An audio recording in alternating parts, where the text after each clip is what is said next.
Shit. So Ryan, is it actually true that George Soros' son donated $25 million to the Strong Mayor PAC? $25,000. 25,000 to the Strong Mayor PAC. Yes, he did. Following in the family kind of way of doing things, wrote a big check to the Austinites for progressive reform for Strong Mayor PAC. Obviously, didn't work out in his way, but his dad last year funded Jose Garza's successful DA campaign here, so they know Austin, they know Travis County.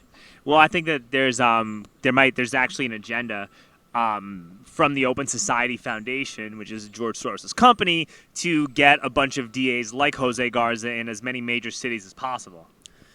It's what they believe in. They want progressive reform, and they attack incumbent DAs who they don't believe are progressive. And Margaret Moore was a wounded duck based on the sexual assaults that were in her office that were not prosecuted. And they found Jose Garza, who was a strong candidate, and they backed him financially. And considerably. Yeah. But I mean, it is a little bit odd that like a neoliberal billionaire who's made a fortune shorting currencies and putting small companies out of business is the face of social justice. Like that is, I mean, did you find that like a little bit odd? It's interesting because rich people, uber rich people, can still have compassionate hearts for those who are not, and the poor. Maybe there's something else that's being tied into it, right? I don't know if you write those big of checks and do it all across the country unless you think that people of color specifically are being targeted for harsher sentences. And I mean, those are all problems, right? And like we all agree that that's a fact, and you're not arguing with the numbers that are being put in front of you. But like this guy like George Soros used to collaborated with the Nazis in World War II to oust his own people from hiding while he was in Hungary. Or in Austria. You're educating me. But like this is, and there was a whole 60 minutes interview about him where he talked about it, and he called it an enjoyable experience. So like for me to believe that guy genuinely cares about poor people and minorities and racial equality and all that stuff, and doesn't have an ulterior like altruistic motive, like it seems like it's not like a crazy thing to like scratch your head and question whether or not that's actually true, right? Did he have a change of heart later in life? I don't know. I mean, people can change. I don't know. I think his motivations are, one, when you have as much money as he has, you can have more motivations than if you don't. I agree. And you just find stuff to do, and maybe. I don't know much about the guy. I didn't know much before he started getting involved here. But, this is what he does. He did it in Philadelphia. It's also, I also find it kind of like uncomfortable when like multinational companies are like, uber rich mega billionaires get involved in cities that they don't live in with political races. Does that make sense? It's like if the Koch brothers were endorsing Mackenzie Kelly, that would be really uncomfortable too, right? So it's a little weird. We saw it at a much different scale, and I know we're going to talk about Prop B. At least I hope we're talking about we're going to talk about that, of course, yeah. I'll be doing something at some point on just the money that went into Prop B from people who don't vote here. Very wealthy people who don't vote for here. So it's legal, it's allowed. Some people, and you're not the only one for sure, don't like outside money coming into our elections. But you also see it in council districts. Like, somebody from that doesn't vote in District 2 where you ran, pumping money into that race. Sure, but they still live in Austin. They still live in Austin. In many cases, the city council representatives play a big role as to what happens with the entire city. It's almost rare that it's only specifically with their district. You're just sending a representative to deal with issues on behalf of the city. Ideally, that representative is representing their district, but they are making votes that impact Sure. the entire city. Of Yeah, course. but do you not think that, like, because I think that a lot of progressive ideology is, like, really good and well-intentioned, right? But do you not think that there could be, like, some very bad unintended consequences to some of this progressive ideology? I think we see pushback. I think we saw pushback on Prop B. Well, I'm not talking about Prop B. I'm talking about the police. Like, we're talking That's about, like, progressive policy, sure. right? I Yeah, mean, lifting the homeless camping ban is as progressive of a policy as maybe the city's ever had. Cutting $150 million from the police department budget, or 21, depending how who's giving the message, is very progressive. There is pushback. There's consequences, and I think right now the city leadership is trying to see how far that pushback goes, right, and what the city really wants. Yeah, and you got to find a middle ground, because, like, let's talk about the police stuff, right? Yeah. And when you're defunding large amounts of money from police departments, right, and when there's a big narrative, perpetrated by the media about that it's very much like anti-cop and perpetuating like a big racial narrative when it comes to all this stuff, and you get people to like not, to lose their faith, lose their trust, start hating police officers, when you get cities to massively defund their departments, when sheriff's departments start losing tons of money, Right. what's going to happen? What could potentially happen in the short term? You could see a big increase in crime, right? We're just saying hypotheticals. You could see a big increase in crime. After this increase in crime, not only do you get like a big right-wing pushback, right, but you also, as a result of that, the future leaders might say to themselves, hey man, this might not be a good idea. We need to get police back, right? But we don't like how these local departments were doing XYZ.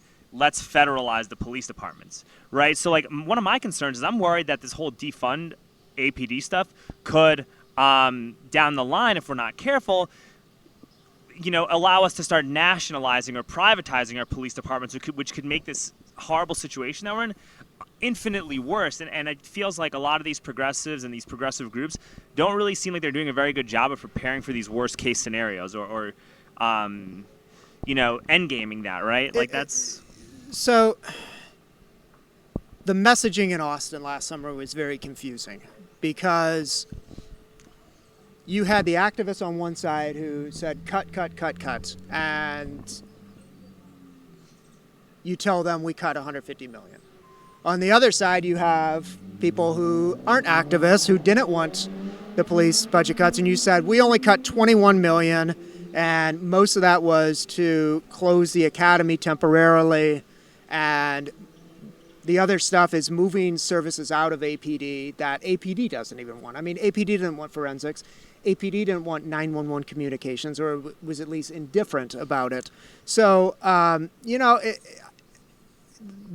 closing the academy is what I think most people should focus on, because our staffing on patrol right now is very low. Yeah, it's like 2015 levels. It's something. Ridiculous. I think it's lower than that. Even lower. But yeah. It's so. But the argument, and again, I don't know that the messaging was great, is look, there's some issues with the way we're training officers, and if we can just pump the brakes, put it on ice for a little bit, half a year, whatever it is, maybe a full year if needed, we can have a more robust police department, a better trained police department. We'll handle our relationships with people of color better.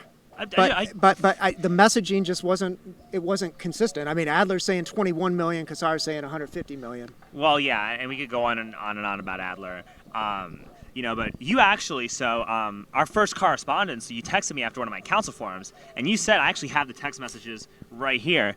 You said that as somebody, hold on one second. I remember this. Yes, as somebody who, as a former wrestler, I enjoyed your discussion about the importance of grappling skills in policing. I think you made that comment. Was it after the shooting in Wisconsin? It was when Blake? I was running. I had a police platform. I was like, well, listen, we got to restructure how we train the officers. Well, it's totally. It was, if you can't keep somebody down on the ground, then your ability as an officer is greatly compromised. And if that person then gets up and you shoot that person, well, why was that person able to get up? And that's what happened in Wisconsin. Yes, yeah. I think it was around that same time, or maybe another incident. I mean, there's even the George Floyd incident, so even the whole George Floyd incident. Like, if that guy knew how to hold proper side control, or just had a scarf hold, like that. this guy would not be dead right now. We would not have seen all the chaos that we saw all summer. But then, when you told me that, when you texted me and you said all this stuff about how you really liked this idea, when you wrote your article in the Statesman, you kind of neglected to mention that at all. You neglected to mention that, and instead you said something along the lines of, like, Stringer, a guy who promised to build a dome around Austin, is now taking this more seriously. He no longer associates with the Democratic Party. And what you said wasn't bad, but I was kind of wondering, like, why didn't you share the MMA training or the grappling training part about the officers? I don't know. Did I not go into police reform? No. When you talked about my race and you talked about my police reform plan, you didn't mention it once. And I just would love to get your thoughts on why that didn't happen. I don't remember the decisions I made in that. But I thought that was, I mean, you're, for better or worse, you are going to be known as the dome guy. Oh, yeah. That's cool. Which is a fun idea. And I like fun ideas. I don't think I think it gives police reform, better grappling skills is, I think, universally a good idea. Yeah, we can all agree with that. But, like, nobody was talking about, like, when all this stuff was happening, I was, like, literally the only candidate. I was probably the only person who was loudly talking about how we should reform the police department. Because a lot of people, they'll say, we need more funding. And the conservatives, they fuck up on this, too. Because they'll say, like, don't cut the budget. We need more cops. Blue lives matter. Back the blue. And they say all these platitudes, right? Yeah. And then the activists are like, defund, abolish the police. And both of these, like, ideas are extremely flawed ideologies taking from themselves. But, like, if you were to listen to certain points of what the activists are saying and listen to some points about what the conservatives are saying, I think there's a much easier path to a middle ground than, the media was trying to create or make out, Sadly, I don't know that there's much room for middle ground in debate these days. And that's we're discouraging. We're doing middle ground. Well, you and me are pals now. But, we're buddies, yeah. But it seems that to get attention, you have to be extreme. And I'm not talking about media. I'm talking more social media, that there can't just be a compromise in the middle, or I can say, you know what, I disagree with you. I see why you got there. I understand it. Instead of saying, I disagree with you, you're a moron. And I think that's what we're seeing a lot of as it relates to all the big issues. COVID, policing, everything, homelessness here, which is concerning because it's hard to get to a middle ground if nobody's willing to. Yeah, and then you have people like Chris Harris who, when they communicate, they do the opposite. I don't know if it's by design or by accident, but they almost do the opposite with how they communicate of what they want to do. How so? I mean, if you listen to Chris Harris and what he says, it's like, if you don't, the way Chris Harris communicates, he communicates in, like, such a divisive manner, man, It's like, if you don't agree with Chris Harris on this, it's like you hate poor people. You're this white privileged guy from West Austin. You're a Republican. If you don't want to wear, he tweeted out a while ago that if you don't want to wear a mask, you're a racist. And it's like, that, like, when you start saying shit like that and you're, like, the face of, homeless justice in Austin, bro, like, what do you expect people to, like, how do you expect people to, like, react to the issues that you're pushing? Like, you have to be a spokesperson and a salesperson and a representation of the issues that you're promoting in order for those issues to actually work or those solutions to work. And I know Chris a little bit, one of the more prominent members of the activist community. The activist community in Austin over the last, let's call it 3 years, has had a moment. I mean, they've been successful, and I think one of their, I don't know if it's a strategy or if it's just naturally the way it comes, they're not very compromising, and they want something a certain way. And it's worked for them in some respects. In some respects, I know they have upset elected officials because they can't come to a middle ground, but they got their 150 million or 21, whatever you want to call it, by not being compromising. Yeah, but then none of that money went to helping small businesses. And you start doing these pandemic lockdowns, and these lockdowns are never going to work, Ryan, if you don't provide people with just compensation for the hours and wages that you're taking away from them through no fault of their own. And we had a golden opportunity. When they defined an APD, they said, "Hey, man, we're gonna put a large portion of that money into our bars and our restaurants and our live music venues. We're gonna maybe give it to pedicab drivers. We're gonna give it to our wait staff. We're gonna give it to bouncers. We're gonna give it to door guys. We're gonna give this money to our service industry, who are suffering the most as a result of this virus." And our reaction to the virus, the pushback against defunding would have been so much lower. It's interesting. I can't remember the time. The COVID timeline is just March. Completely confusing to me. March, and you well, started. that's yeah. when we started, but Yeah. the funding officially came in August. You know, they did have the $3-5 million buckets for restaurants, bars, That's not childcare. enough. I know. That's chump change, I mean, dude. it's what makes Austin special, and there's a lot of things that make Austin special, and I know that we're gonna discuss a lot of issues that Austin's struggling with right now. But Yeah. Austin, I mean, the bar scene, the restaurant scene, the music scene, you take that away and you don't have the city that anybody recognizes anymore. I felt terrible. I mean, when you shut down restaurants and bars, I don't think it certainly wasn't just Austin. So, I mean, it's very complicated.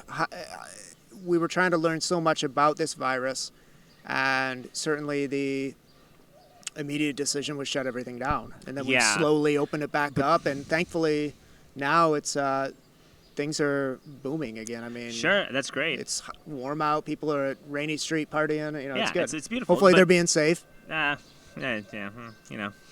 Anyway, listen. I mean, let's talk about the virus though, Yeah. and let's talk about this. Like, you know, as someone in the media, right? Do you not like think that maybe like the press kind of like, you know, maybe didn't do the best job of like accurately communicating the risks or being empathetic to people who were the most affected by the lockdowns? And maybe, yeah, that's what I think. You know. Well, there was so much, so quickly, so early into the virus. We were still trying to figure it out.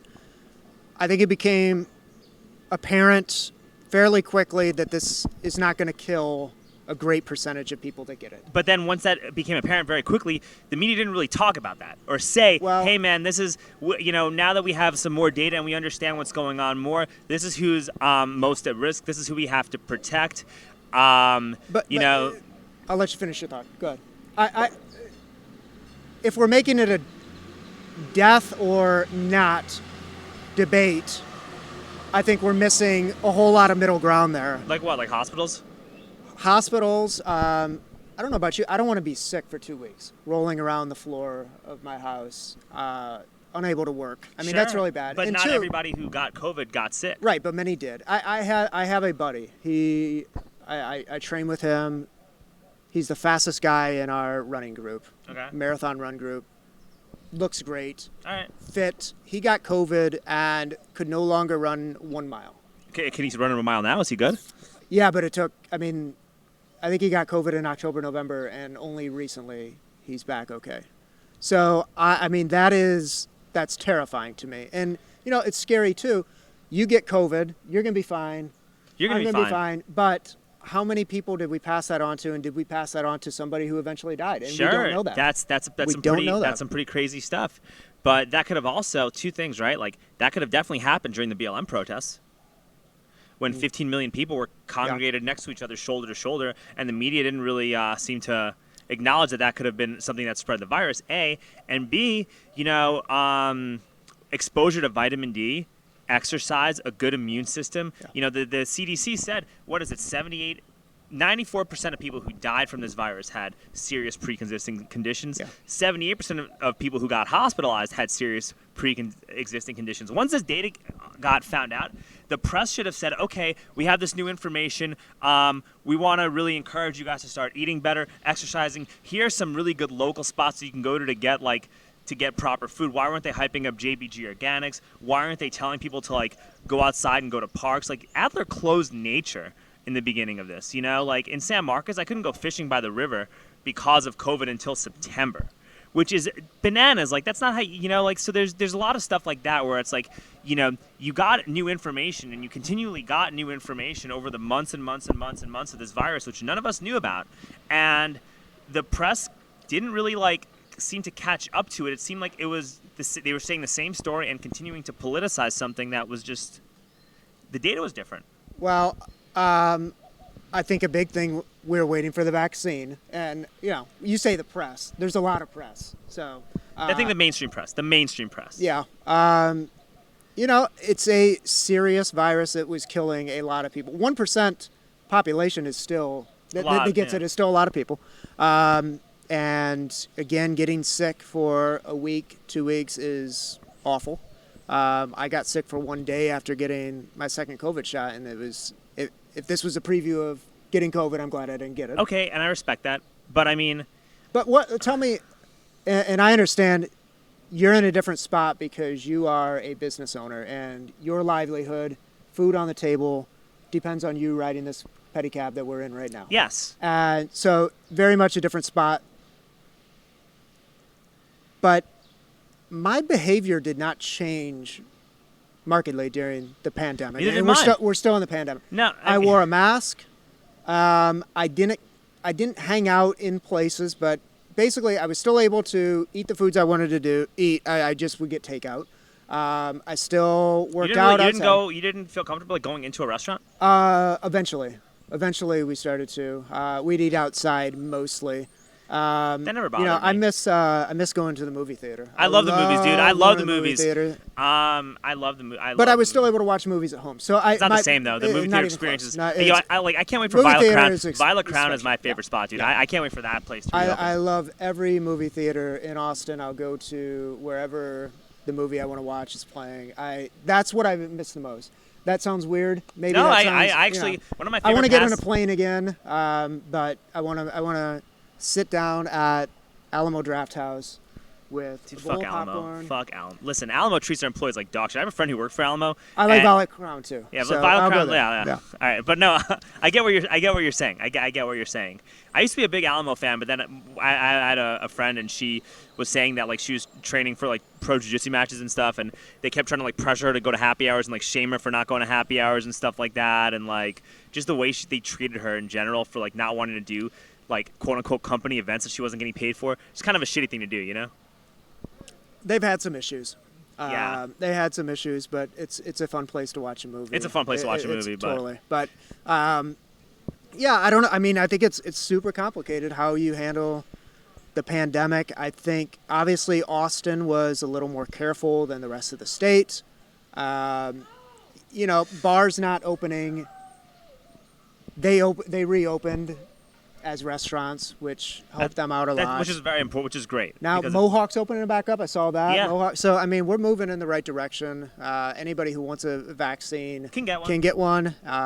Hopefully more get them. But you don't, Ryan, I'm sorry to interrupt you, but you don't think that, like, the way that the press and whatnot covered the BLM stuff kind of made people disregard and be more flippant to following COVID protocols after what happened? I mean, that the story of those protests wasn't COVID at that point. It was the protests. I know, but you're still in the middle of a raging pandemic that could hospitalize a lot of people. A lot of people that were going out weren't exactly, not everybody was like the most health conscious person. Well, and I think most were wearing masks. Yeah, but people took breaks. They smoked cigarettes. They got tear gas. I get it. And, I know people who wanted to go to rallies that didn't for that very reason. They weren't going to, subject themselves to that potential risk. Same thing at Trump rallies. Probably fewer masks there. Yeah. But there was also a different narrative for how the press talked about the reopening protests versus the BLM stuff. And I remember like people from the Chronicle specifically, right, or like CBS, like whatever these mainstream publications, they were trying to call the people at the reopen movements white supremacists. Right, like they were calling them like white supremacist super spreader events. I remember like Michael King, I think, called them all COVIDiots or said some crazy shit like that. Or I just remember I was hearing a lot, right, from like these like left wing publications about how the reopen protests. And I'm not accusing you of doing that, right? Because you didn't, right? But I'm just saying I was hearing that, and this is just my statement of journalism, calling these like white supremacists COVID super spreader events. When I went to the reopen protest, right, and obviously, considering, and most people there were just small business owners who couldn't work or make a living and were scared and were frustrated, And there were some conspiracy theories, and there was some shit about Bill Gates, and there was some of that stuff, right? But it was like the media accentuated like the wackos in that group versus just the regular, average, everyday small business owner that just wanted to make a living and put food on their table, right, and take care of their kids and their family. And then, I guess you could kind of say the same with this BLM stuff, but when it came to like the protests, right, like it seemed like they underplayed a lot of like the rioting and the looting and like the destruction of small businesses that occurred. I didn't. I looked at affidavits to see who these people were, where they were coming from, and I found that many of them were teenagers, which is concerning because you don't want a criminal record as a teenager for breaking into Foot Locker, which I think was one of the places that got broken into. But no, I mean, look, the media is not perfect. Sometimes I think the media gets a little too defensive when people criticize the media. We're like any other profession. We have issues, and what I hear you say, though, is you lump media together, and I think that's unfair. That is unfair because there's you, there's Fox News, there's CBS, there's CNN, there's InfoWars. Everybody, yeah. And there's also clickbait. And too. there's also TMZ. Like everything in between. You can lump them all together, and your media. I kind of am media, right? Yeah. Like in a sense, I mean that's not what it was. The goal not was. Traditional the goal media, was just but yeah. Try to talk to people and get an idea as to what's happening. But yeah, no, I get what you're saying, man. Like there's a like. I hate when I hear somebody say, "Can you believe what the Statesman wrote today?" And not just us. It could be the Dallas Morning News. It could be the Austin Chronicle. Can you, you're lumping an entire organization on one person who wrote a story, and I don't think that's fair. Hey. I don't think it gets us anywhere when you, if I have a bad experience at a restaurant with a waiter, the waiter's rude, and that doesn't happen because Austin's restaurants, we got a great restaurant scene, but if I'm outside of Austin, I have one. I don't say that restaurant sucks. I say that waiter was not nice. I don't lump everybody, the kitchen staff, the owner, the busboys, all into one person. Hey, speaking of which, though, man, and I'm glad you brought this up, but how much agency do you actually have over what you write and publish working for a giant publication like the Statesman? Quite a bit. I have one editor that I report to, and we discuss things, but a lot of agency, yeah. And I've always had that. I mean, prior to covering City Hall, which I moved over there a year ago, last May, I covered the courthouse. Prior to that, I covered the Longhorns football team. So, I mean, it's always been that way. Journalists have a lot of agency. It's not like we sit around in a table, we don't have time for that, and say, Ryan, you write this story and you take this angle to that story. That's not how it works. Are you guys allowed to criticize communist China? I'm just... I suppose I'd probably be safe if I did, but I try to keep my opinions out of things as much as I can. Because you're always going to ruffle feathers with somebody. Well, yeah, and I mean, you interject some of your opinions when you tweet, and it ruffles people's feathers, because I see the comments of some of your tweets. Yeah. And I think you're one of the better ones. I think you're actually one of the more, reasonable, level-headed journalists, I think, in Austin.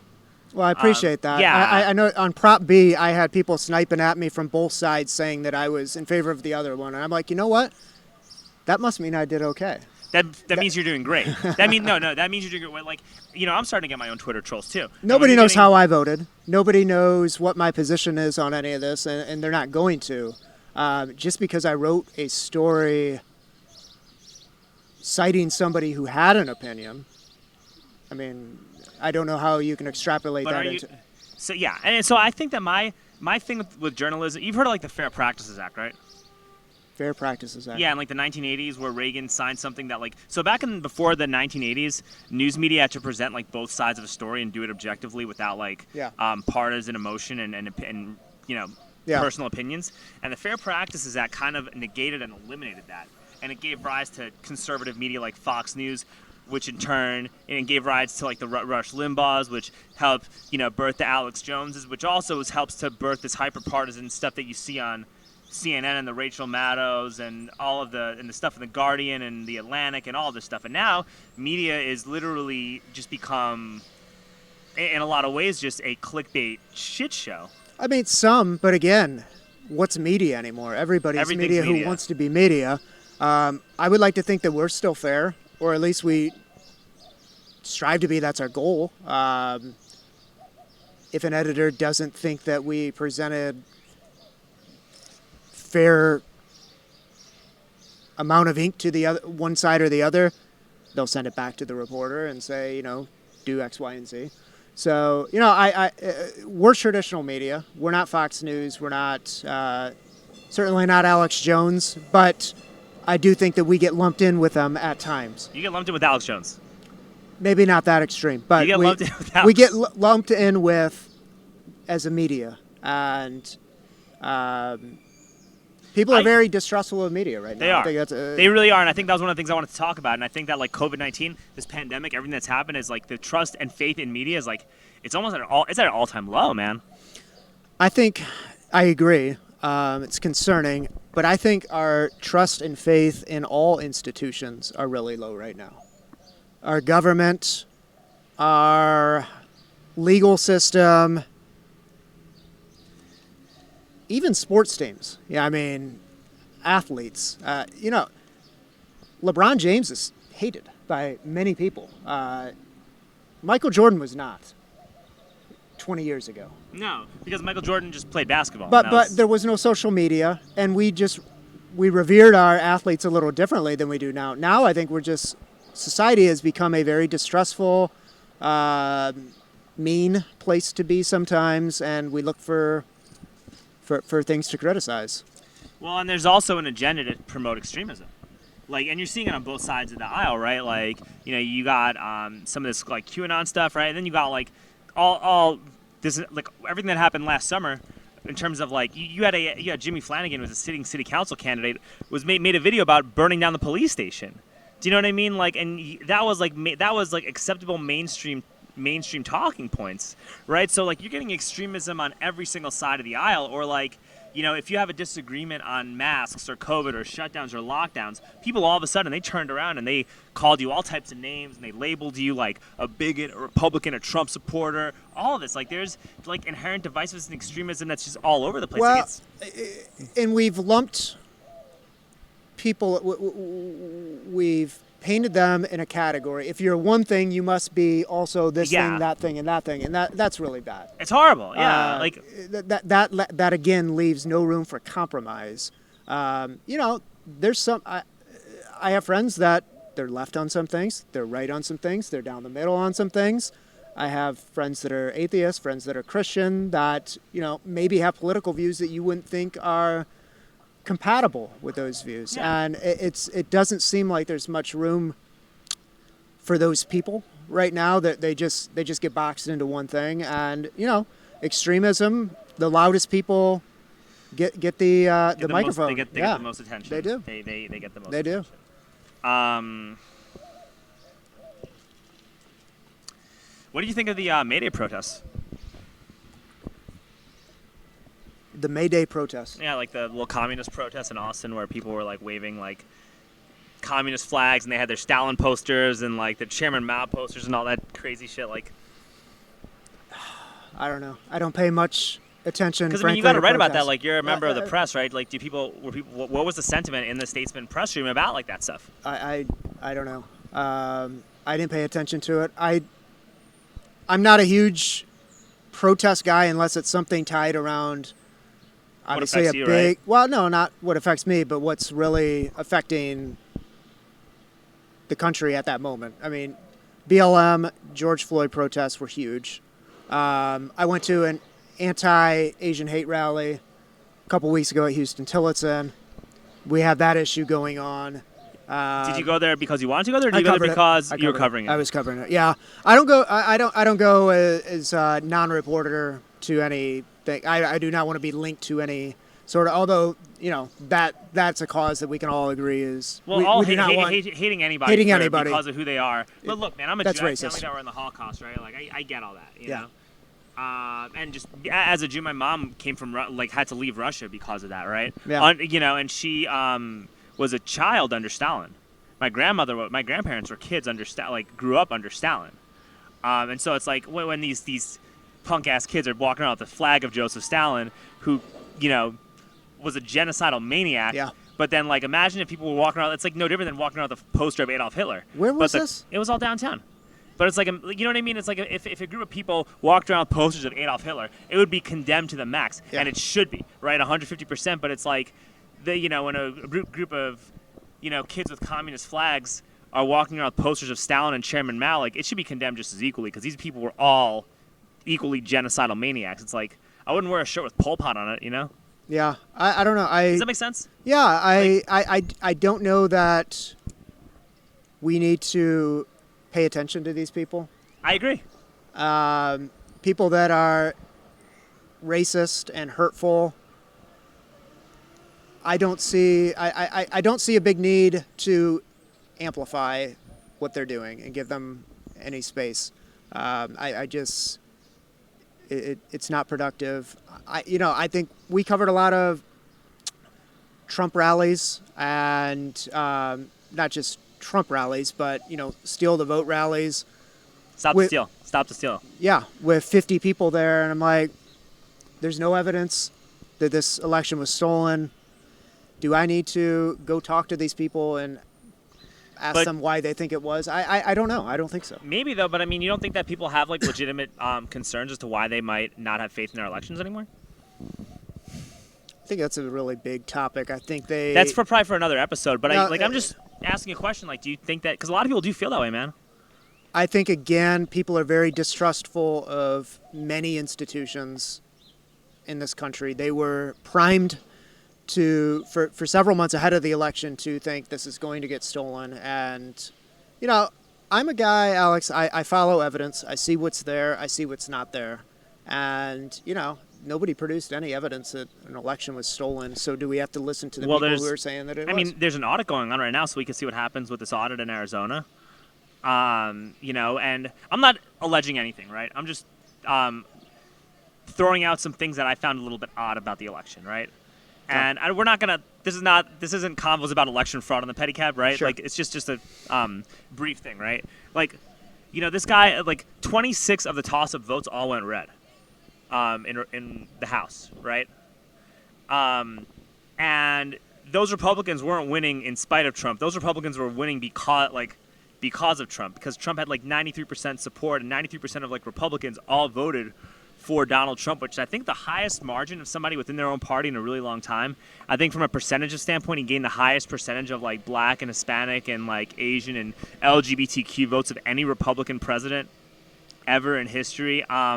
He was having rallies in these swing states with 60,000 plus people in Pennsylvania. And yeah, was there widespread election fraud throughout the country? Who knows? Probably not. But what if? All it takes is All it takes is one or two county clerks or people within that system who really, really hate somebody that could. The possibility that you could have maybe manipulated the computers or done something with dropping off ballots or done whatever those things are. It's not normally I would say this is ridiculous, but considering how crazy of a year this has been, I wouldn't be surprised if that got uncovered. You said possibility and maybe, and I just don't live in that world. If somebody would have produced, and Rudy Giuliani tried to, Trump tried to. They didn't produce anything, and I think what really people struggled with was the mail-in ballots getting counted later and taking several days, and them either not understanding or not wanting to understand that these are going to be primarily in favor of Biden. Democrats. And it's just going to take some time. I mean, if Trump is up by 10% on election night, that could easily flip to a 10% deficit once these. But that's another rolling. irregularity where you won all the bellwether counties, and you're up by double digits in 5 different states that you lost 4 of. like at midnight on election night. Like I mean, I'm just saying, like, people have every A right lot to of question and be ballots. specific. People still have a lot of people have the right, especially when they were so affected by these lockdowns that occurred and the racial tension, the civil unrest that occurred leading up to that. Like, you have to understand why people feel the way they're feeling. It was right? an ugly. It was an ugly time. It is an ugly time for our country. I hope we can heal from it and get through it, and people can come together. But I mean, but I'm not walking around alleging like voter fraud. I'm just like offering that perspective about like why people feel the way they're feeling, right? And I think the importance. I feel the way I feel based on facts and evidence. So I have a hard time understanding people who feel the way they feel based on a hunch or something that they read on Facebook. I just, I struggle with that. I respect your opinion. I'm just offering my like perspective. My perspective on that. Yeah. But yo, let's talk about the homeless stuff, man. Let's do it. What was your take on it? I thought it was one of the most emotional votes I've seen, maybe ever. We'd been building to this for 2 years since the council repealed the camping ban, and I think there was a lot of people who voted to reinstate the camping ban who were upset that they felt they were in a position that was the only way they knew how to fix this issue. That's how I felt, because in the beginning I didn't care too much, and it was like everything that we talked about earlier about like, hey, you defunded APD, you gave $70 million to homeless, and like $40 million went unspent, which you actually broke that and brought that up. Yeah, you name-checked me on the last podcast with Ann Howard. Yes, yeah. You actually brought that up, which I was super impressed with. And so it's like when stuff like that continually pops up and you have industries and people that are like struggling mightily, not knowing what's going to happen, whether they're going to stay afloat, then this rail happens and you're going to get taxed into oblivion while you lost a year of income. And then you see what you're seeing downtown. Of course people are voting on Prop B, man. Like, if you were Professor Stringer assigns me to do a debate on either side of Prop B, I think I can get an A on that paper because, I mean, there are compelling arguments for and against. And what I don't understand is somebody that voted against it that couldn't understand why somebody voted for it and vice versa. Somebody that voted for it can't understand why somebody would say, I don't want to make it a criminal offense. And people who voted for it, many people I've noticed, really hate that terminology, criminal offense. But, that's what it is. I mean, that's how you effectuate that ban. There's a criminal... But it's not a criminal offense to be homeless. It's a criminal offense to set up a tent in the middle... Yeah. Which... I think look, I think that at the end of the day, man, you're throwing darts at a dartboard, right? When it comes to dealing with these solutions. And you got to be okay and put your ego aside if something didn't work. And you got to be like, oh, man, I failed at this. This didn't work out so well. Let's try something new. And I think if you communicated that to the voters or if you're going to make big sweep, I think the lesson learned is don't enact big sweeping policies without a vote. It was an extraordinary decision that they made in 2019. They did not expect it to get as bad as it got, as quickly as it got. COVID accelerated it and certainly made camps more visible. But, they didn't have a plan. Our editorial board told them, don't do this until you have a plan. They didn't have a plan. They rushed it. And as a result... Your editorial board said that, right? Yeah. They said, don't do it at this point. Get a plan back in 2019. Okay. I did not know that. Okay. Yeah. So the effect of that is you have the Republican Party chair locally, Matt Makoviak, ran a successful campaign against Democrats in Austin.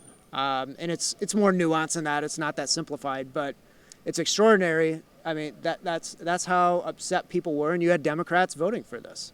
Not, far left Democrats, but probably more middle of the road. You probably had a lot of Sanders voters that voted for Prop B. Voted for it? Yeah. Sanders? Yeah.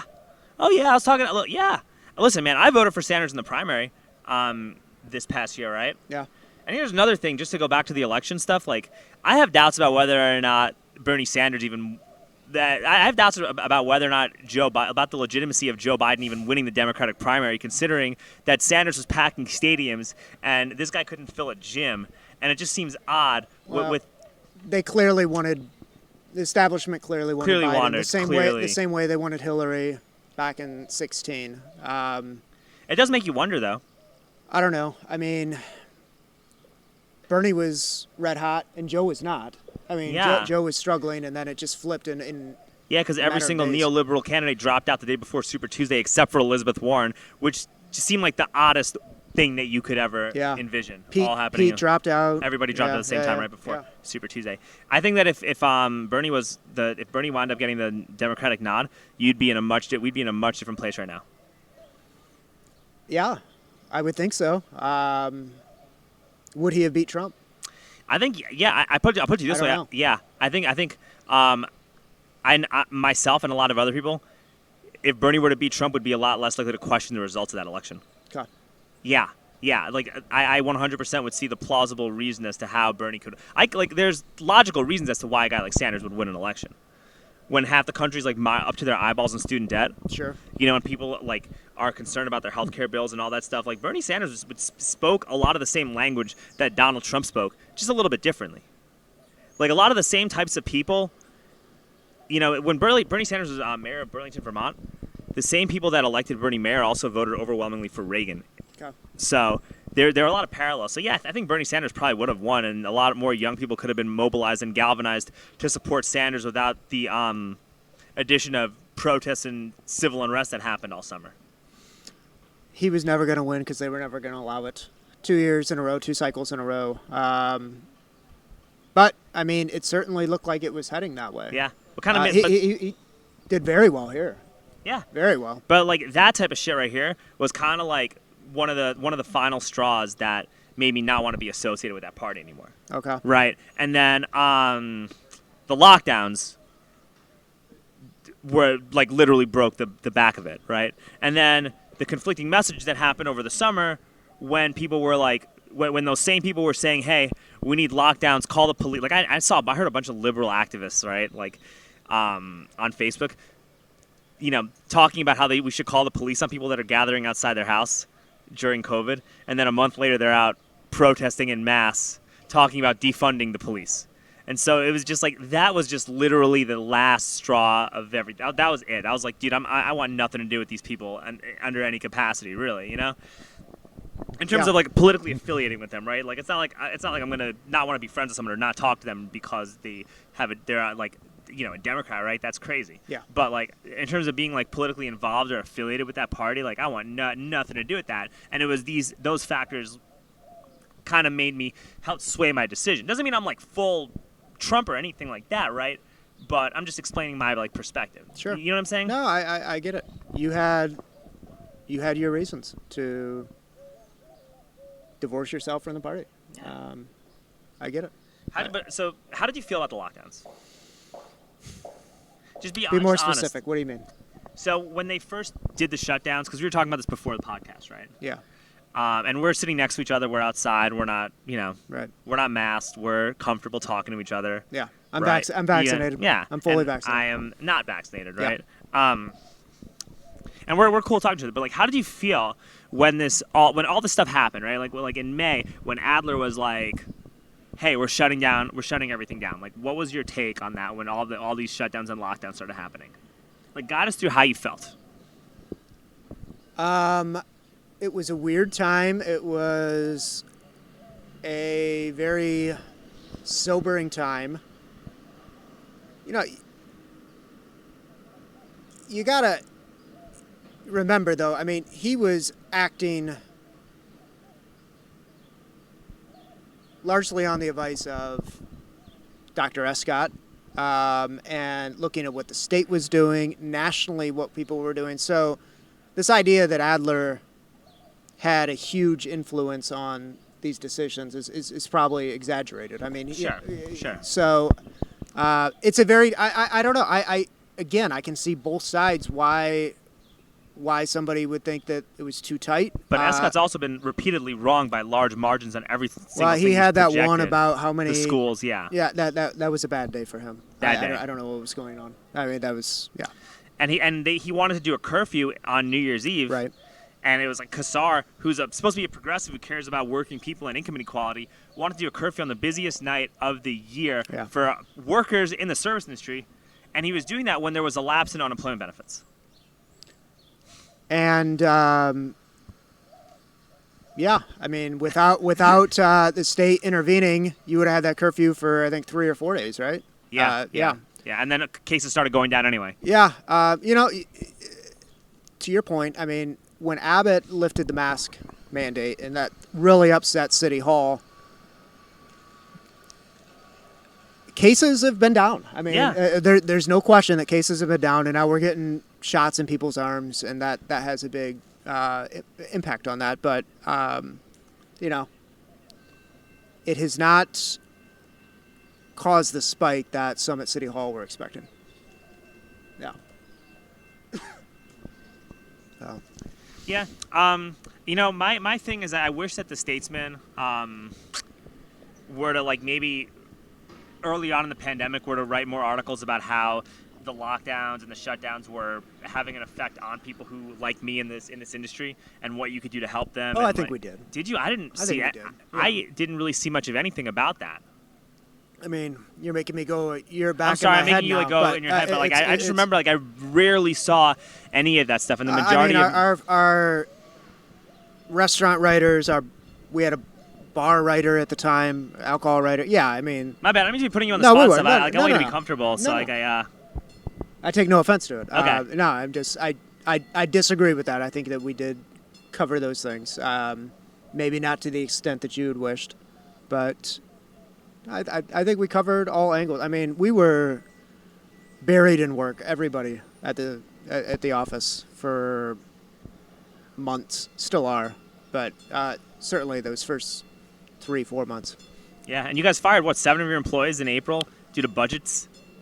Yeah, we let go of, I believe it was 7, and then everyone company-wide took a furlough week in April, another furlough week in May, and then finally a third one in June. So and it was because of budgets. Tough. Well, yeah, I mean, we just weren't getting the advertising revenue. Which seems a little, but that seems odd though from a budgetary standpoint. You guys are like the largest media. Gatehouse Media is the guy they're the guys that own you, right? Gannett. But Gatehouse and Gannett are they partnered, merged, and it's the largest media conglomerate in the United States. Like you guys are Gatehouse and Gannett are the parent company of the USA Today. So for them to say like, "Hey man, we're laying off our workers because of budgetary concerns." And the Statesman presents itself, maybe not so much as like the Chronicle or some of these others, but they present themselves as like a liberal, leaning more progressive than conservative type of newspaper. I don't think that we would announce that. I mean, if that's your opinion, that you don't think so? No. I mean, I think that we normally probably look. We're covering a very liberal city. Yeah. So I think that probably has something to do with what you're saying. We did not. Our editorial board is independent, and a lot of people don't realize that they're independent from the newsroom. So, they make endorsements, and I have no idea what endorsement they're making until anybody else does. And I would say that they probably support more Democratic candidates than Republican, maybe. But then again, I mean, Democratic candidates win here. They're the stronger candidates generally in a Austin-Travis County election. Well, yeah, everybody's a Democrat minus like 2 districts, right? Yeah. I mean, it's tough for Mackenzie Kelly. Obviously, beating Jimmy Flanagan was a Republican over a Democrat. But by and large, you're not going to win here as a Republican. I think you could win District 8. I think you could win 8 as a Republican. Yeah, you can. And I think you could win. You can win 10. You can win 10. We almost did. They almost did win 10. They almost did. Allison Alter was taken to a runoff. I actually like. Yeah. So I didn't really like Verdon too much. I like Mackenzie a lot. Like I'm pretty good friends with her. I'm sure you know, right? Yeah. Like Mackenzie's awesome. Jennifer is not awesome. I know her from our phone conversations. She blocked me on Twitter. Like she just blocks people on Twitter arbitrarily and doesn't communicate with people. She is very feisty on Twitter. Goes after people, Adler for sure. But she almost won, and this speaks to how distrustful people are in the city council right now. She almost won despite Alter just beating the point to death that Verdon had donated, I think it was 7 checks to Trump's campaign. So not just a Republican, but a Trump-supporting Republican. But it's okay to, but like, do you think that should be like a red flag to be a Trump-supporting Republican in an Austin Do city I- council, when you're like, just personally, do you think that it's that big of a deal? Independent of my thought, I think it's in that district in Austin. Yeah, I think it's a big deal in Austin. I don't know. Less so in that district, but yeah. I mean, Austin voted in favor of Biden. I think it was like 80-20. Travis County was 23% Trump. I think it was a But little I less. think that when you those count numbers don't add. I don't think those numbers add up though, man. Because when I was like downtown, everybody that I'm like giving rides to, dude, like I make rap songs about conspiracy. Do you know that I make rap songs about conspiracy theories, Ryan? Where do I find them? SoundCloud? Yeah, it's SoundCloud. I can play them for you after this is over with, right? Okay. And I have a Biden song. We can play it afterwards, right? But like I'm playing this all night long, giving rides. Can that be your intro music on here? No. Or outro? No, definitely not. Okay. And nobody gives me any shit about this at all. Like I play my conspiracy theory rap songs all the time, all night. Nobody gives me shit about it, right? Everybody loves it. They tip really well. They laugh at it. They think it's funny. And like for they're that like, reason, you think that Trump did better than 20 points? yeah, I think that and I also think that like, Austin's not as liberal. It's like a very It's more of a libertarian city, I think, than a liberal city when you actually talk to people and communicate with them and share your ideas and viewpoints. Like I wouldn't feel comfortable playing that song in Portland. And you saw my mask earlier that I was wearing, right? Yeah. The cabinet. Like, I wouldn't walk around with that mask on or give rides with that mask on in San Francisco, but in Austin, everyone's loving it. So it's like, I don't know. And then I got some friends who are poll watchers that like they got locked out. They weren't allowed to count the votes in November and stuff like that. I mean, I've heard stories about shit like that. I'm not making allegations, but when you look at those numbers from November and you look at what happened with Prop B, and you look at what happened with Mackenzie Kelly's election, those are some pretty marketable differences. Mackenzie's was a district election. That's true. It's a little different. It wasn't citywide. And you look at Prop B, I don't think I know it wasn't a Republican-Democrat vote. It was 50% of Democrats voted for Prop B. It was an issue vote, an issue that had sparked considerable emotion for 2 years now. The anti-Prop B group didn't raise a ton of money. They were never going to. It's grassroots organizations. They're not deeply funded. But they didn't have a great pitch. I mean, they couldn't say, hey, things are getting better. No, they had a horrible pitch, yeah. I mean, they didn't have a lot they could say other than it's cruel to reinstate, don't do it. But there are some plans in the pipeline.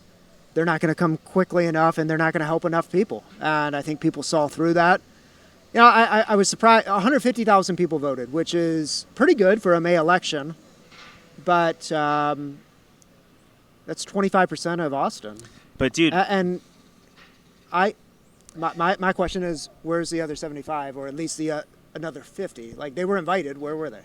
They know. I would think that they know that this huge vote on an issue that everybody can understand. Strong mayor, not everybody can understand that issue. Homelessness campaign, they understand that issue. And, dude, that 75% set it up. That got wrecked. I love it. That got wrecked. As your cab sponsor, Adam Lowy, tweeted out, they may have done just as bad or just as worse if they had not raised any money. I mean, it was a very poor showing by them. But everybody was against it. It was the one thing that has brought this city together. Left, right, activists. Yeah, hatred for Adler. Labor unions, council. It was not a good day for the strong mayor people. No, it was not a good day. Were you upset that there was not a high enough voter turnout for this election? I mean, upset, no.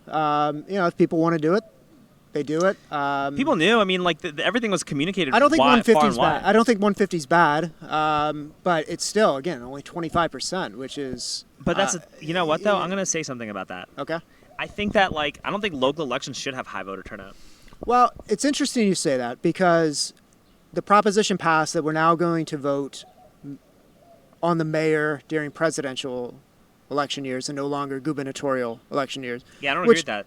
I think there's issues with it. Huge issues. For one, I mean, a gubernatorial election still brings out a pretty good number. Not a presidential year. It's still it's not a May election. It's not. It's easy to get to. It's easy to know that hey, this is happening. And it's an election day. People vote on election day. Right. But so the effect of that is going to be we're going to vote in a new mayor in 2024 to, 2022. I'm ahead of myself, to replace Adler. And then that person is going to have to run again 2 years later during a presidential election year. It's going to cost a lot of money. You got to run twice in 2 years, and the second one is going to be during a presidential election year. That's and a lot of it's not going times to be cheap. Yeah, and also when it comes to local elections, you got a lot of really uninformed listen, man, like the majority of people in any local municipality that you live in are really uninformed about what's going on locally. And I don't think you should be voting on things that you're not informed. Does that make sense? I'm totally in favor of, if you show up to vote and you get to that fifth, sixth thing and you don't know what it is, skip it. I agree with that. Because yeah. what we have, and I bet a lot of your viewers don't know this, but we last year, the years run together anymore. 2022, March, Democratic primary. Austin voted a Republican running as a Democrat. She had ran as a Republican 2 or 3 times before, failed, ran as a Democrat this time, voted her in over a very respected civil court judge. Yeah. And Tim Shulock is the name of the judge that got beat. Madeline Connor beat him. And really, it came down to gender. I mean, I think people vote for women over men when they don't know who the candidates are. And look, we need more women in power, I think. And not in City Hall. I think if you look at the dynamics of City Hall, it's actually gone the opposite way now. Well, I would say, I don't want to go too far off on this point, but the fact this country's never had a female president's ridiculous. I mean, that's... Well, we could have had Tulsi Gabbard, but then the media smeared her and called her a Russian asset. There was no basis of fact for her. I don't know how much of a chance she had, but still. Well, okay, but still, they could have given Tulsi a fair shot. Yeah. I mean, Hillary got a fair shot and just got beat, but she won't be the last. But nonetheless, sure. Women in power, good thing. But women in power who ran as Republican and has twice been named a vexatious litigant, which means you're just a harassing litigant filing lawsuits to piss people off. And we voted her in over one of the best, most respected judges in a primary because people didn't know and they just said female. And there's other instances of that. So I'm a big fan of vote on what you know, vote on what you care about. And first of all, you should try to educate yourself on all of them. But if you don't, skip them. Yeah, but the problem with this mayor stuff, too, is that generally speaking, people vote either D or R based on their party affiliation. And all it takes then is for the mayor to say, hey, I'm endorsed by the Democrats of this and this and this. Yeah. And because you're endorsed by Democrats, some idiot who doesn't know what's going on locally sees mayor and they sees a D, and they're just going to click. Well, it's a nonpartisan race, though, right? It doesn't matter, though. All right, so it's nonpartisan. Why are so many, why is it that throughout this entire city, right, you had Democrat and Republican groups endorsing candidates? Like, if it's a nonpartisan race, the Austin Tejano Democrats, the Circle C Democrats shouldn't even. Then you should not be allowed to endorse a candidate. There's not a D or R on your name, but we know whether you're a D or R. Yes, and even the newspapers. I don't think the newspapers should be endorsing candidates, to be honest. Well, there's been competing thoughts on that. We stopped for a while. We picked it back up. You endorsed Fuentes this year, right? But again, there's an editorial board and there is a newsroom, and we're independent of each other. Yeah, we endorse Fuentes. How come Casey Ramos didn't really get the same amount of coverage that Vanessa and David got? That race as a whole didn't get a ton of coverage. Some, but I think the ones where there were more candidates probably got more coverage. By the time Election Day rolled around, there were 3, right? Ramos, and he ran a really good campaign. Ramos is the man. I dropped He needs some money. He needs some money if he's going to run again, and try to raise some money. He joined the military actually, but did he? Okay.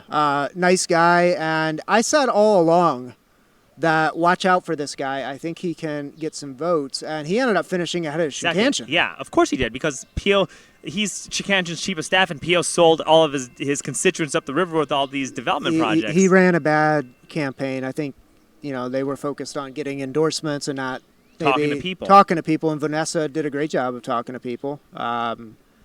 and I was thought it was gonna outraised go- by him. I thought it was going quite to a go to bit. runoff. Honestly, I'm actually really surprised. I thought maybe too, but then she won, I think, 55% or something. Yeah, that seems like that's a little bit of a that's big.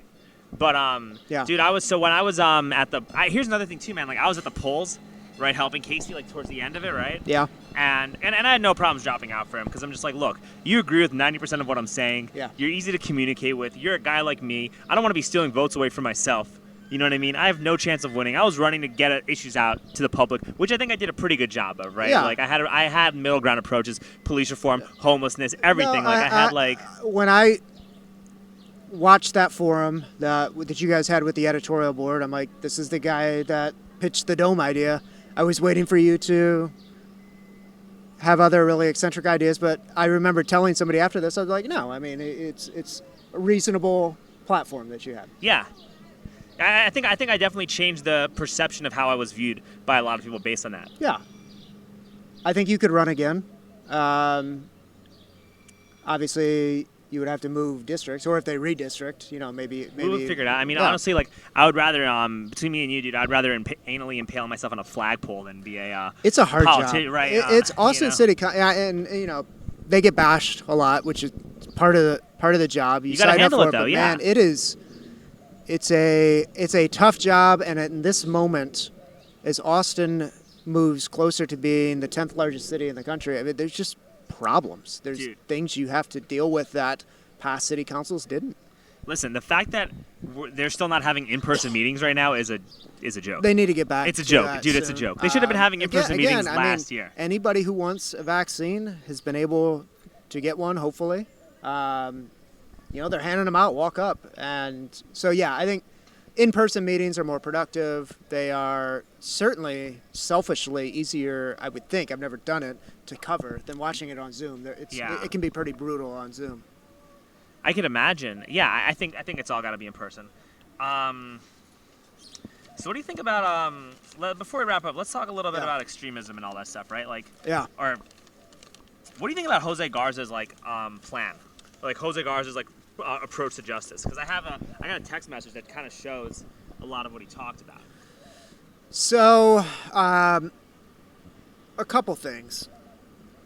He replaced Margaret Moore, who did a pretty good job as a DA in implementing some progressive reforms and did a horrible job as a candidate communicating that to voters. And Jose seized on that.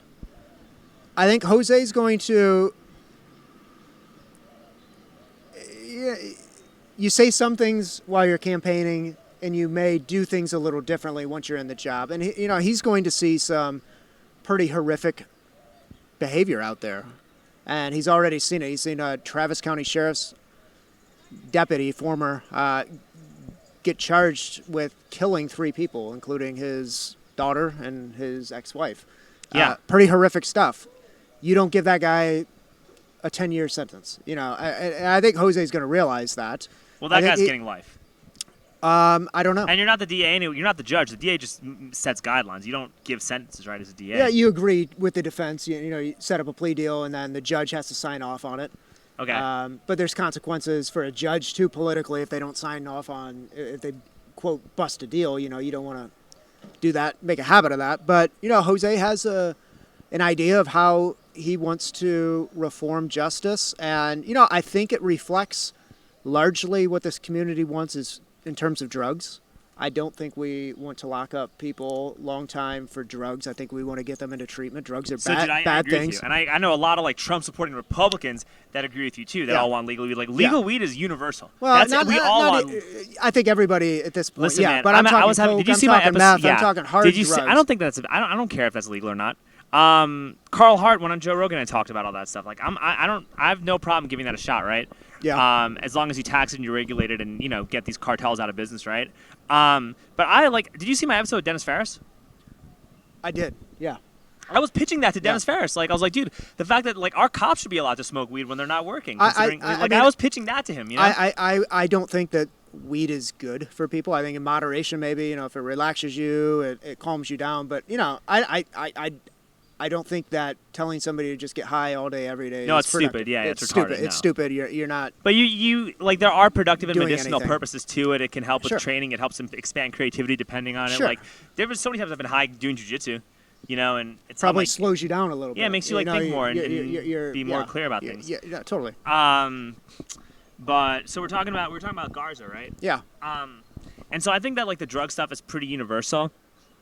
But the other thing too is that like you're also like not prosecuting like petty crimes or theft or Yeah. things that don't cause violence. So it's like, what's gonna stop me from just like, yo, I'm gonna just take your phone real quick.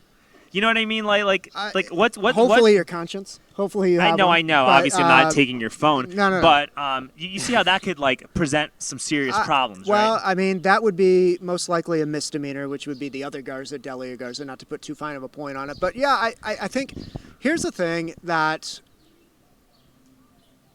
activists and reform-minded people can't answer because it's impossible to, is deterrence. If this wasn't in place, how many crimes would be committed? That's tough to say. So how many people do not commit a crime, to your point, stealing a phone, stealing a car, because they know if they get caught, it's going to be serious for them? I think deterrence definitely plays a role. I mean, I think homicide rates in Chicago are very high. There's a ton of, it was 300 one year, I think. It was just absurd. But they arrest like a very few people. Austin has the #1 clearance rate homicide in the country. You know that? What do you mean clearance rate? Arrest. Or, I mean, they solved it. So that could be arrest or, they shoot the suspect. We're also setting records this year for the number of homicides. It's getting high. It's concerning. The population's growing. Is that why? I don't know. It's concerning. The increase is concerning. We're still relatively low for the city, the size that we have. But, we've been around 30 to 40 homicides a year, and I think we're at like 80 right now or something. on pace for a big number. And it's going to double. Summer always brings out more. So, I mean, it's bad. Like theoretically, like somebody could come in and burglarize our pedicab shop and take a bunch of cabs, and if a guy like Jose Garza doesn't prosecute that, or offers them some slap on the wrist, what's going to stop people? What's going to stop some psychopath from doing that again? Right? Like this becomes a safety thing, or like what? He would tell you that they're going to get them into diversion programs and try to fix them that way, and some people I think you can. Yeah, when they're kids. I think we do. Some people kids. make mistakes. Yeah, for kids, right? But a career criminal is going to most likely continue to commit criminals. Or it's crimes. like the habitual offender sentences. Like if you've committed the same crime, like he wants to like do away with that stuff, right? Like if you've committed the same crime multiple times over and over and over again, that's not drug related because drugs shouldn't be a crime, right? Like if you've done that shit like over and over again, people should know that this is what you're gonna do. So maybe you shouldn't be in society for a longer period of time, right? Like that's not unreasonable. Well, I don't know. I mean, if you disagree, that's fine. I'm just offering my I think it's a very valid point, and I think too, like the homelessness issue, in 4 years when he runs for re-election, 3 years now, I guess, we're going to see what the community thinks about his first 4 years and what he did and whether he was hard enough on hard criminals. And I think he won election. Margaret Morgan ran a terrible campaign, and he won during the height of the BLM protests. His runoff election was in July. So we're all about progressive politics at that point. The community rallied around that. Delia Garza won same way. I think she was probably going to lose, except they moved the runoff election till after the BLM protests. I mean, she was not looking like she was going to win. Judges like Garza, do you think got elected this past year as a result? Yeah, or DAs like got elected this year as a result of this BLM stuff. Do you have any idea? I think nobody as progressive as Garza got elected to a bench. We had Selena Alvarenga, who's a defense attorney, got elected to the bench. So I And, think you know, I actually voted for her, and I'll tell you why. She's cool. Well, it's not I've known because of her. Selena for a while. It's because of the other guy. You ever heard of Greg Kelly? Yeah. So I know Greg Yeah. Kelly. Like I knew him from Audit and yeah, stuff, yeah. and the guy who Joffrey Purrier. yeah, prosecuted his case for no reason. So I'm like, no, fuck this guy. Yeah. Well, and Joffrey Purrier was named to the bench by Abbott. So he was a Republican. And he wasn't going to win anyway, but he was named to the bench one day after Greg Kelly was named innocent. So Yeah. Not great timing. No. So I was like, yeah. And I know Joffrey. He's a fair guy. I don't think he would have prosecuted that case if he didn't think that he had one. That's not his style, but obviously that was a mistake. Huge, yeah. So I was like, I couldn't be down with that, right? Yeah, You know? yeah. But to answer your point, your question, Jose Garza is not a career defense attorney or a career prosecutor the way that many people are that see some really horrific things, and I think once he sees more of those, and I'm sure he is already, it's going to be interesting to see how he handles certain cases. Man, honestly, look, I don't know him too. Also, take this for whatever you say, but I can see this guy prosecuting people harsher for defending themselves against a criminal than for actually being a criminal. Are there examples of that? No, not yet, because he just started. But I have like this feeling that he could. That's he's going to be hard on cops who say that they were defending themselves. I mean, he's already indicted a couple. Taylor for the shooting of Ramos. We're going to see where that goes, and I think any cop that may or may not have, or where there's any question whether there was misconduct, is probably going to get indicted. But you don't think that could have like some unintended consequences? Well, I think sure. I think he's going to have to get some convictions, or the community may be asking, why are you wasting all this money? Or why aren't you getting convictions? We want convictions. So, I think it's going to be interesting. I think the Chauvin trial puts some pressure on prosecutors everywhere to get convictions on police officers, not just indictments, but... But you got to get convictions if you did something that's worthy of a conviction, right. Not just to please a mob. Yeah. And I think that there's a slippery slope too, because if I'm a cop, right? Yeah. And I see what's happening with this guy Garza. Yeah. I'm going to respond a little bit. I'm going to take a little longer to respond to a call. And that might be a good thing in some cases. Or it depends on what. It really depends on what's happening. If you're being violently attacked or some crazy shit's going down, right, or your house is being burglarized and the cops are going to take their time because of what's been happening, no, that's a horrible thing. Or if, like, you're some chick and you're calling the cops because, like, this abusive boyfriend's violating a restraining order, right, and you're taking your time because of what happened in Wisconsin last year, dude, that's going to have some very unintended negative consequences. Clearly, the police are not thrilled that Jose Garza is the DA. I think his presence combined with police reform is really going to change the way that officers respond to certain calls, and how they're trained to respond to certain calls. But then, I mean, they're trained right now. If you shoot your gun, it's to kill, right? I mean, that is... Well, that's generally when you shoot it. You know how difficult it is to shoot somebody, a moving target in the leg? They're trained to. I mean, well, yeah, but I mean, Ramos, the Ramos case, for instance, I think that's either and you've seen the video. Yeah, but they didn't shoot an actual gun. They shot at, No, they shot him with the beanbag round first, and then... He got into his car and drove away. Right. That's not...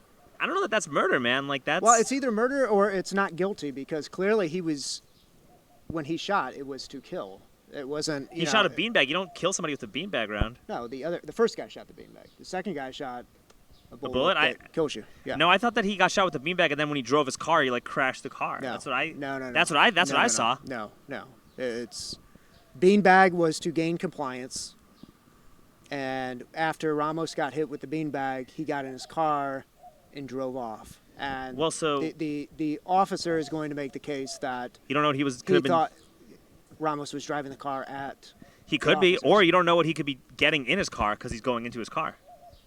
Well, at that point he was driving, but yeah, I mean that it's going to be a great trial. I don't know. That's going to be really hard to get a conviction, and it's always tough to get convictions. I think that when there's no conviction, and you wind up seeing like widespread civil unrest, like what are you going to do to, how are you going to prepare, how are you preparing us for the widespread civil unrest that could potentially come as a result of this? Although I don't think it's going to be too bad because we're Austin and it's not like George Floyd, but you still got to factor those.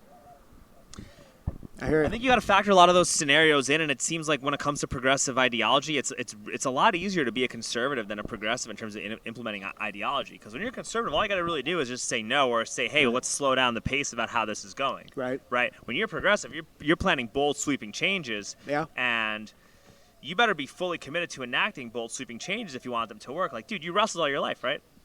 All my life. All your life, you wrestled all your life. You were getting college offers. You made it to like what? Did you make it state? Yeah. Okay, so you're a high-level wrestler. Did you get good at wrestling like that? No. It takes time. Okay, exactly. So, like, when people come up with these bold, sweeping, progressive ideologies, and they try to expect it to happen overnight, and they don't communicate the fact that this is going to take time and these are what the steps are going to be and whatever it is, like, change is not easy. You will not implement that shit, and that's a big problem. And then a lot of the people that, like, are trying to preach socialism, maybe I'm making a generalization, that are about all these ideologies, how many of them do you know played team sports when they were in high school? Right? So it's like, if you're not knowing how to work within a team as a child, and now you want to preach cooperativism, right, or collectivism, like, how effective are you really going to be, man, in, like, perpetrating that message? I don't know. I think we're going to see. The city is changing. Voters are learning more about these progressive policies and deciding they're ultimately going to decide whether they're in favor of them or whether they reject them and they want to go back to the way things were. But I think there's a middle ground, though. I don't think you should. Well, there can be. I don't think you should fully go back to the way things were, but you gotta.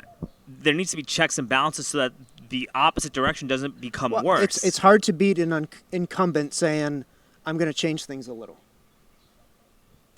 But you could also beat an incumbent saying the changes that they're making are horrifying and we need to stop them.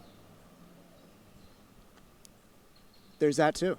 But that's why we have votes. I mean, people decide. Like, I think with somebody like Adler, the next mayor is going to say, listen, man, Adler ruined the city. He wrecked Austin for X, Y, Z number of reasons. We need to stop the carnage he caused, and you could run a campaign based on that. And somebody Same with will. Donald Trump. And somebody will, and many people might. You prop yourself up against the person whose approval ratings are very low right now. And that's just politics. I mean, you attack what is not working. No, I agree. Well, anyway, man, we've talked for, how long have we talked, Charlie? We've talked a bit. Damn, son, you've been talking for a minute. Which is mostly me just talking. But, hey, Ryan, thank you so much for coming on. How do we get a hold of you before we say goodbye? You don't. Just leave me alone. No, I'm kidding. On Twitter, Autullo, AAS. You're not going to be able to spell the last name. Autullo, AAS, Austin American Statesman. Oh, yeah, real quick. I know there's a lot of articles. Like, how much pressure do you get from City Hall to, like, publish certain things that you might not want to publish? None. They're professional. They know the game. Doesn't mean that they like certain stuff, and I know for sure they don't like certain stuff, but no, they're professional. Okay, because I didn't really see too many pro-Prop B articles from the Statesman or the Chronicle or any of those. Pro-Prop B? Yeah. I mean, I don't write pro or anti-Prop B. You don't, but I mean, just in general, from like the media at all, there was like almost everything was all anti. Like there was a whole barrage of news that came out that was anti-Prop B from even major national publications. Right. I was noticing.